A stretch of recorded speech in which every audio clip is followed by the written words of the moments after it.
So we're going to start out this presentation with just some self-reflection. So if you'll just answer the following questions. What type of math journal or notebook are you currently using in your classroom, if any? And how do you use this to enhance your instructions? You can pause the video if you would like to answer. Then normally at this time, I would then ask you to discuss with your team. As in this presentation, if I was doing it in person, I would have you be sitting with your grade level team. And just have you discuss your answers that you wrote down after you self-reflected. And then each group would pull out the main points that they discussed, and we would share whole group and just start a discussion of what we already think about when we think of math journals or math notebooks or whatever you have going on in your classroom right now, so we can build upon that. Since you are working individually, we will just move on from here. So today for my professional development, I will be discussing math journals versus math notebooking. I chose this because this is something I am currently trying out in my classroom and have found it to be very successful. My principal also saw how well this was working for me and my team, whom I shared it with, and our parents. So she asked me to present this to my colleagues when we go back to school. The main reason I started looking into having a separate notebook and journal for math was because of my parents. My parents were complaining that they could not help their children with their homework because they did not understand.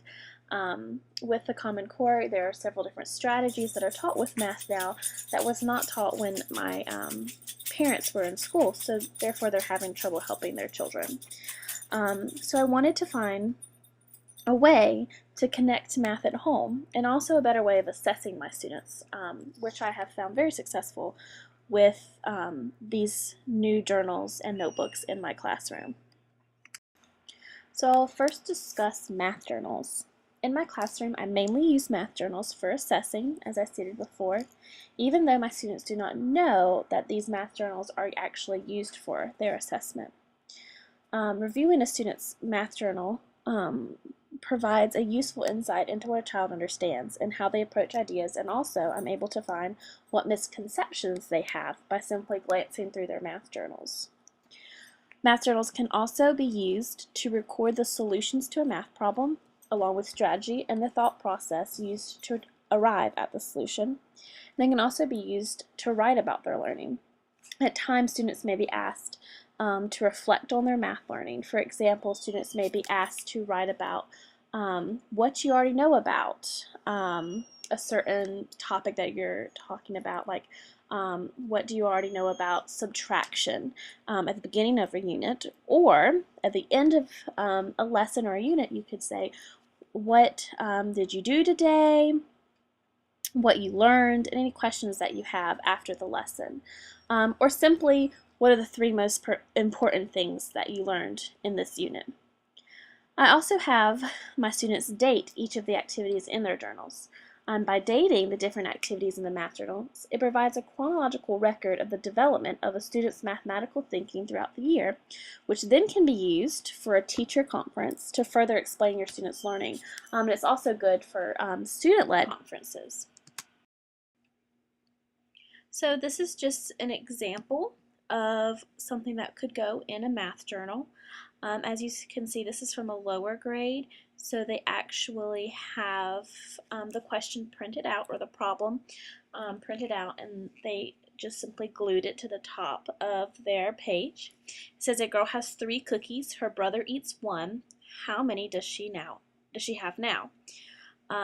As you can see, first they drew a picture of the 3 cookies and marked out 1 that was eaten by the brother. And then they added the equation, 3 minus 1 equals 2, which gave them the answer that they boxed the top, 2. So from this, you could easily assess that the student does understand word problems, and they understand subtraction and how to put something into equation. They know how to show something with pictures. So just from simply printing these out and passing them out, your student can now show you what they can do in math very easily. This is another example of something that could go into a math journal. Again, from a lower grade, they had a piece of paper that they glued in with the problem on it. And it says how many numbers you can write in order, or show how many numbers you can write in order. And this is actually one that was a pre-assessment.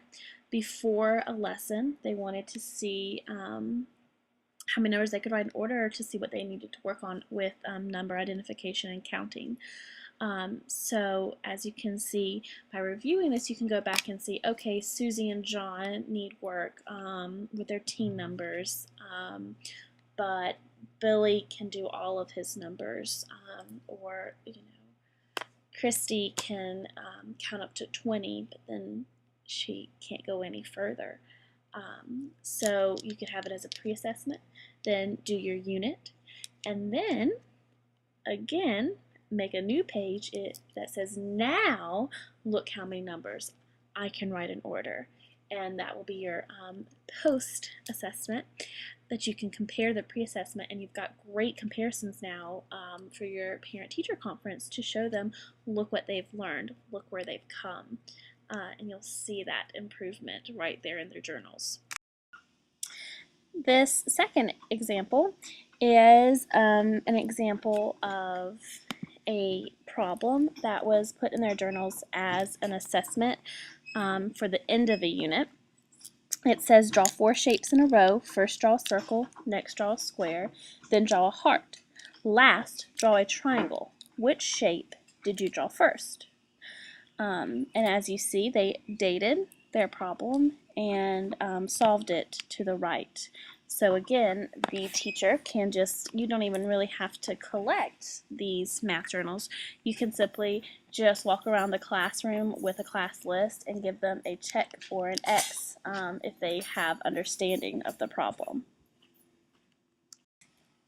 This last example is an example of writing your learning, and this is a first grade class, and they were discussing number identification and number sense, and one of their prompts was, what is your favorite number and why?